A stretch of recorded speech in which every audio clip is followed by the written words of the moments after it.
Hello and welcome to this book summary where we're looking at The 5 Levels of Leadership by John C. Maxwell. Now, the 5 levels of leadership can help you answer a couple of fundamental questions about leadership.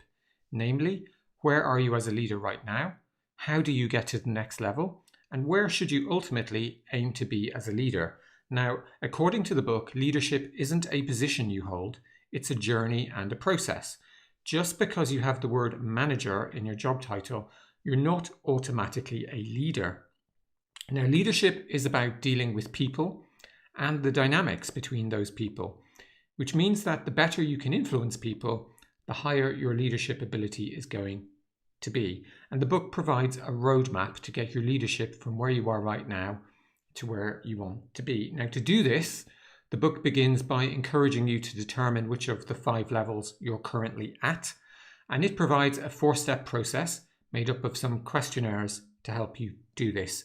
Now, if you'd like to carry out this exercise for yourself, I'll provide a link to those questionnaires below this video.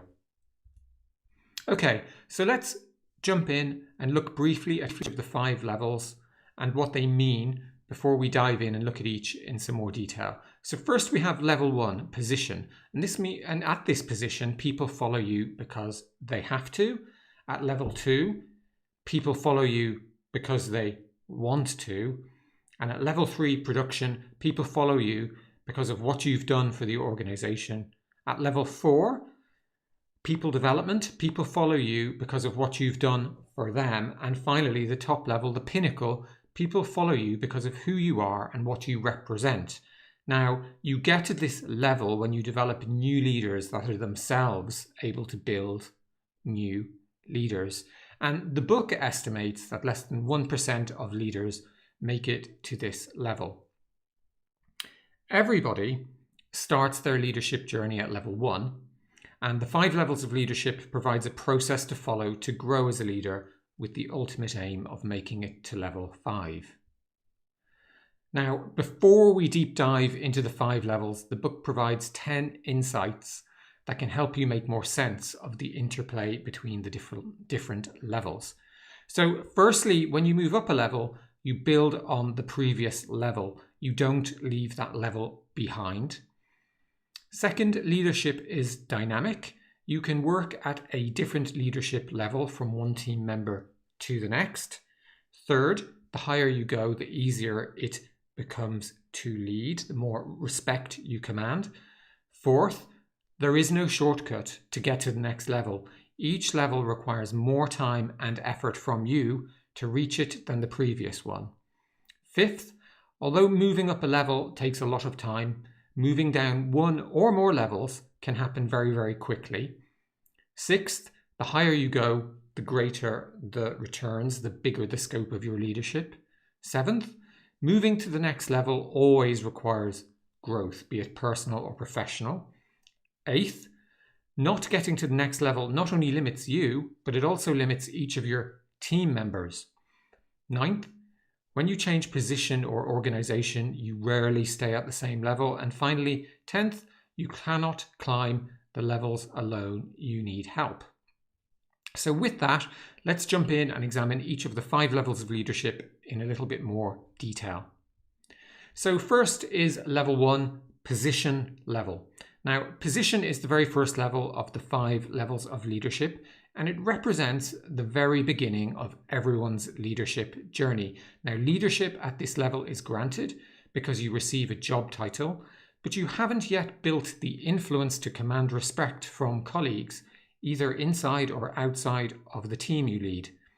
So, while you have the authority over your team, at level 1, you don't really wield any real influence over them.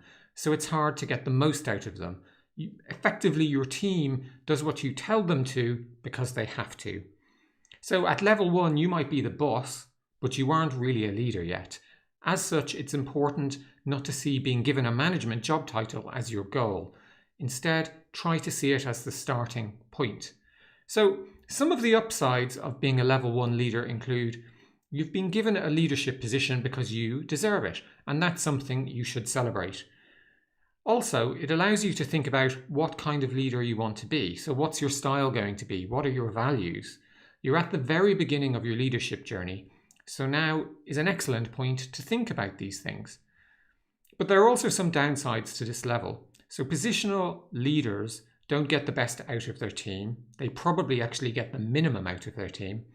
Also, positional leadership can be misleading. By that I mean just because you have a particular job title, it doesn't make you a leader. So let's take a look at how to make the most out of your position. So firstly, don't push people. Help them and take an interest in them. And secondly, don't expect your people to come to you. You must initiate things to earn their respect. Now let's look at beliefs you need to get to the next level. So to get to the next level, you need to upgrade your beliefs. And some of the things you need to start thinking are your job title isn't that important. It's the work you do that's important and how you help others. Your position is a tool you can use to help others, but really people are your most valuable asset. Next, a good leader doesn't need to have the answer. You don't need to know everything, but you can work with others to find the answer. And finally, good leaders include others. So now we move to the next level, level 2, permission. And on this level, your team follows you because they want to. You listen to your people and they in return listen to you. Now, leaders on this level make people know that they matter. They make each member of their team feel important. And on this level, people want to work with you because they feel liked, valued, included, and trusted. And because of your strong relationships, people in effect permit you to lead them, which is why this level is called permission. Now, as your relationships grow, so does trust, and the workplace becomes an even more positive place. At this level, lasting relationships create the foundation of level 3. So in a nutshell, this level is all about relationships. Now, there are some upsides to this level. Work is more enjoyable when you get on with your team and they get on with you. Spending time amongst people you like boosts everybody's energy. Good relationships are formed when people value and respect each other. And finally, two-way communication occurs at this level. So you listen to your people and they listen to you, and that ultimately leads to better decision making. Again, there are some downsides to be aware of. So being so focused on relationships can make you seem weak as a leader. It can be frustrating to work in this way if you're very ambitious and just want to get things done. And you can leave yourself open to being taken advantage of. So how do you go about gaining people's permission? Well, first, develop a leadership style that is focused on people rather than tasks. Treat others as you yourself would like to be treated. Praise, along with words of encouragement, are important. Be your team's chief encourager. And finally, it's important to balance care for team members with candor. But if you want to get to the next level, here are some beliefs you need to adopt. Recognize that there's more to leadership than just influence. You have to take people somewhere. You have to take them on a journey. Now, as well as growing closer, you must grow together. Again, that's related to the journey. And finally, sometimes it's worth risking an individual relationship to achieve a vision as a team. So now we move on to the third level, production. And this level is all about delivering results. This level separates true leaders from leaders who simply hold a position. Now, there's more to being a leader than simply getting on with people. Great leaders get results. And when followers see you achieving great results, it gives them a reason to follow you. When you deliver exceptional results, your leadership intensifies. And it's on level 3 that influencing others can become fun. This is the first level where a leader can become a change agent. You know, they can tackle thorny issues or big projects and take their followers to the next level. Now, if you have a history of achieving results combined with excellent relationships, that's going to enable you to move your team forward towards the organization's big vision. So some of the upsides of becoming a level 3 leader include your credibility will increase when you deliver results. Your results set the standard for your followers, further increasing your results. Delivering results builds momentum, and people see your results and will want a part of that and will want to be part of your team. Now, again, there are a few downsides to be aware of. You can fall into the trap of thinking you're a better leader than you are. You need to achieve results for your team as well as results just for you. Next, there is a weight of responsibility associated to having to continually achieve results. And finally, even though you're focused on results, you mustn't lose sight of your people. Level 2 is still very important. So how do you make the most of production in leadership? Well, first, figure out where your strengths lie and focus on these areas. Make sure you communicate a clear vision, as that's going to help your team stay productive when they're thinking where they should focus their energies. Encourage your people to work together, because that's the foundation of building a team. And focus on areas with the highest return, and never lose sight of the fact that results are your goal. Now, there's also some beliefs you need if you want to get to the next level. And these are that production isn't enough.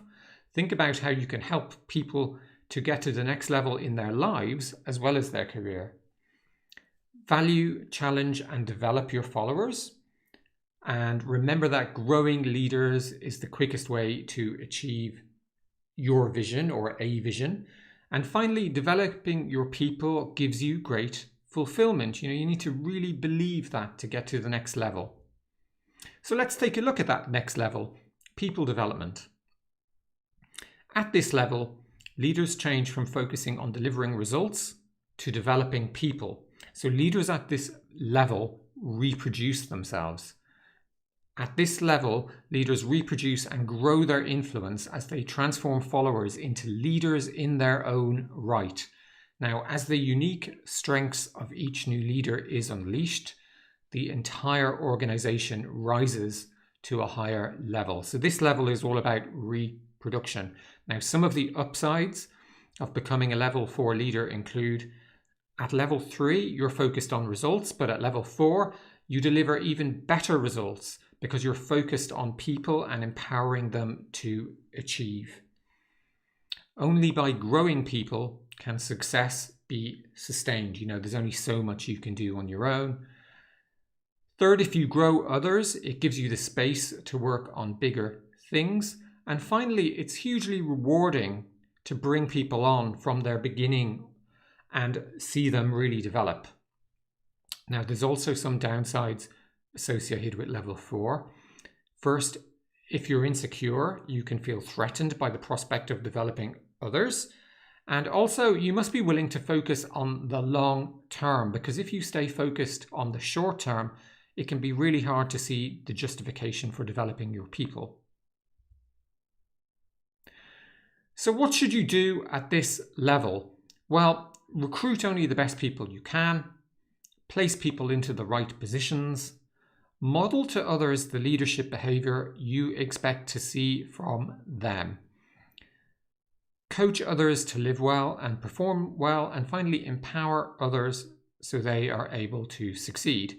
Now, if you want to get to the 5th level, there are some beliefs you're going to need to help you get to that level. Firstly, your biggest goal as a leader is to create more leaders. And finally, believe in developing a leadership culture. So that means teach, practice, coach, and reward leadership at all levels. So finally, we move on to the pinnacle, the ultimate level, or the 5th level. And at this level, leaders develop their followers into level 4 leaders. Now, this is the highest level, and Maxwell argues that not many people make it to this level, and those that do are naturally gifted leaders. Now, developing leaders who can lead is hard.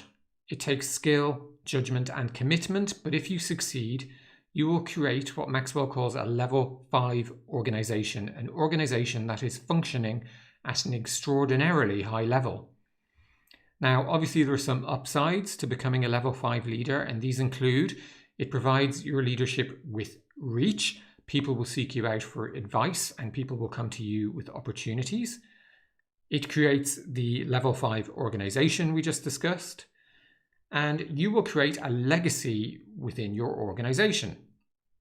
Now, believe it or not, there are some downsides to being a level 5 leader. You can forget that there is always more to learn and more room to grow. You can start to believe your own press, and you sometimes have to work hard to maintain focus on the vision because it's very easy to get distracted. So, how do you use the Pinnacle as a platform to do something greater than yourself? What do you do day to day? Well, remember to remain humble and open to learning, create an inner circle to help you stay grounded every day, create room for others at the top, and focus on what only you can do. So what is your core strength? That is where your energy should be focused. And finally, plan your succession and plan your legacy. So in summary, sometimes leadership books can read like a giant recipe listing a multitude of things that you need to do and you need to believe in order to consider yourself a great leader. Now, one of the things I really liked about this book is that it doesn't do that. It helps you to figure out where you are right now as a leader, and then it gives you some advice or steps you can take to help you get to the next level, no matter where you are right now. So in my opinion, it's a good, detailed and practical book which makes intuitive sense. However, as far as I can ascertain, it isn't backed up by research, but it does make a lot of sense. Despite this, I'd still rate the book as a must-read for any aspiring leaders or even established leaders, and I'd give it a solid 9 out of 10 rating. So overall, the 5 levels of leadership basically is about growth in everything you do and everything you interact with, or everyone you interact with.